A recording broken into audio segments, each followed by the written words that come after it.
è una grande maggioranza che trasversale, perché comprende sia maggioranza che opposizione. Significa che il diritto all'autodeterminazione sta prendendo piede. È fondamentale l'appoggio del Movimento 5 Stelle, perché qualora dovessero governare alle prossime elezioni, dovessero andare al governo a Roma, potrebbero garantirci il via libera per poterlo fare il referendum, nel senso che, essendo loro a favore dell'autodeterminazione e dell'esercizio del diritto da parte dei cittadini, se non impugnano la legge regionale che prevede il referendum per l'indipendenza, noi la possiamo fare senza che la Corte Costituzionale ci blocchi, e di conseguenza potremo rendere reale questo diritto. Il fatto che abbiano aderito all'intergruppo è importantissimo, perché comincia ad avere concretezza vera la possibilità di votare veramente per l'indipendenza nel Veneto. Abbiamo deciso di aderire in quanto dobbiamo rispettare una parte del nostro programma. I cittadini che ci hanno eletto e ci hanno mandato qui in Regione vogliono adesso che insomma, rispettiamo il programma che abbiamo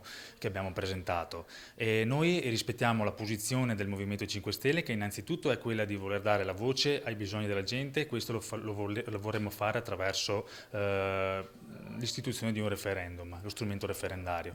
E poi abbiamo una visione che è quella sempre descritta anche sul nostro blog, che è quella di arrivare agli Stati Uniti d'Italia, una federazione di macro regioni con forte autonomia locale e con strumenti di partecipazione diretta sul modello del federalismo svizzero.